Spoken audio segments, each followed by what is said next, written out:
Hi guys, welcome back. It's Wayne from Handplanes, Handles and Restoration. Today what I want to talk about is a Stanley Bailey number 6 Type 4. And what I was thinking of doing was a type study on it. So what I've done, I've took it all apart and I want to show you all the parts that make up the Type 4 and the differences that there was. So let's have a look at it. Right guys, yeah, this is going to be a type study for beginners.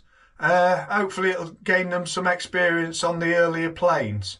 Right, the first thing I want to show you, unfortunately the cheek on this one has been broken in the past, as you can see there. Can you see it there?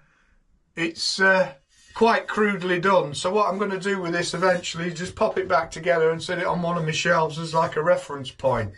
But we'll start with the base. First of all, there was no markings of Stanley Bailey or number anywhere on the bases on these Type 4s. There was some casting numbers, which actually on this one, I haven't found them yet. I'm not convinced there is any on this one, but usually there were number 71 and 73, I think. So that's the first thing to tell you. Right, let's have a look at the handle or tote. Right, on these Brazilian rosewood, you can tell the older ones because of the broader, they're a lot broader, wider there. Where on the later ones it was a lot narrower, and to me there was a nicer shape eventually, which, but that's how they are on the earlier ones. So if you find anything like that, you know it's an earlier one. On this one, unfortunately, the horn's broken off a bit, but I'm probably not going to do a lot with that. Like I say, I'm just going to sit it on my shelf as a reference point. So that's that. Right, the barrel bolts, the brass barrel bolts that go on the earlier models, they were just parallel cylindrical thing, not like the later ones that were the hourglass type. So that's another thing to remember. Obviously the larger one goes on the tote, the smaller one goes for the knob. Alright, let's get this back together as we go along, see what it looks like when we're finished.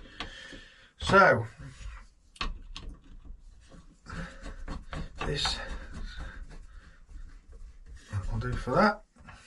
Front screw on the larger planes all the time, unlike the number 4s which didn't have them.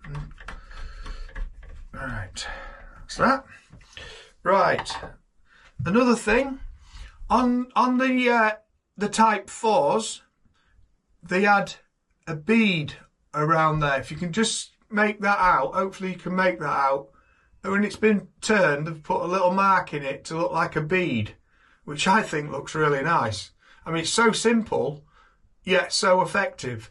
But on the later ones after 4, I think, yeah, Type 5 and onwards, they stopped doing that. They just had the low knob, as we all know it, without the bead. So that's another thing to look out for the early ones. Let's have that back on. On these number 6, nice big size knob on them.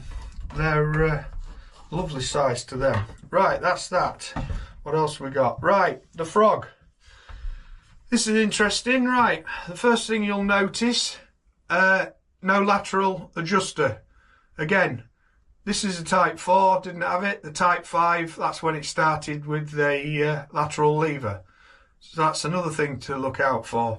Another small point, which is not always talked about, on this Type 4, the yoke bar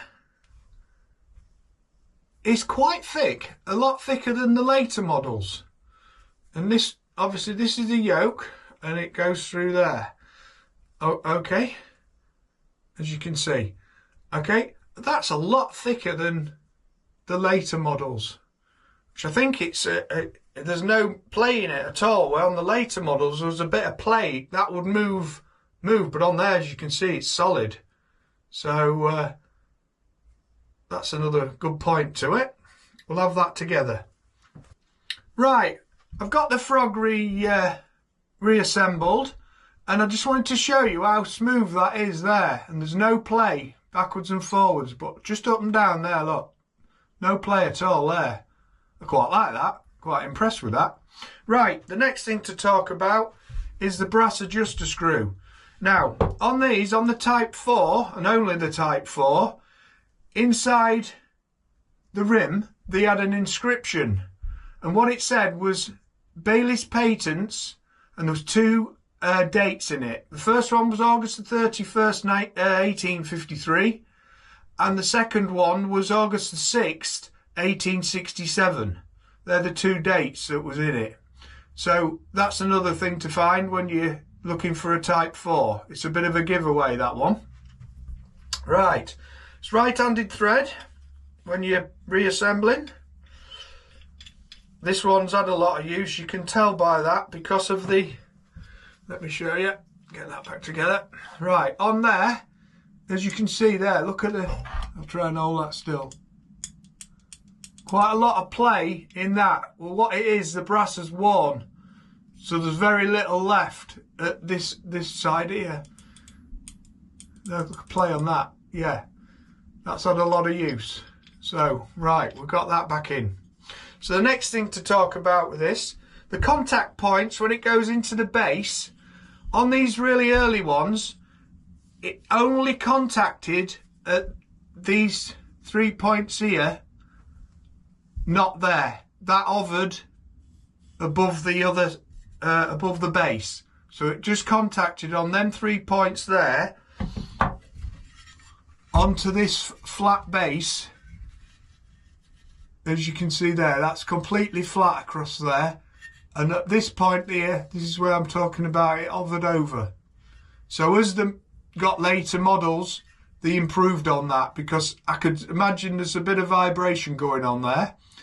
But, right, let's have that assembled.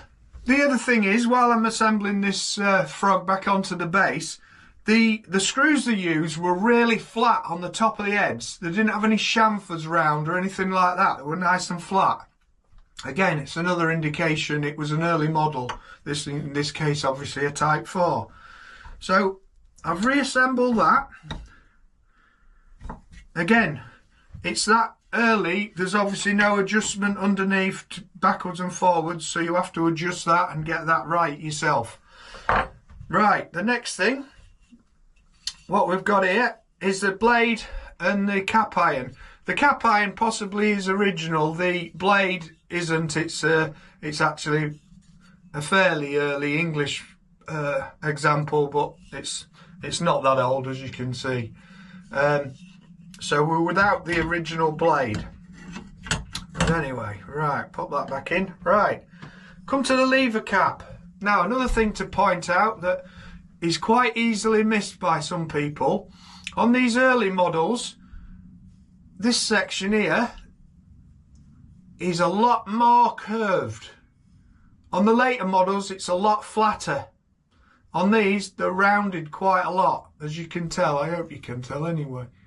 It's a lot more rounded on there. That's another thing to point out. When you put two together, of the later models, you can hardly tell the difference, but there is a difference, which that makes it early.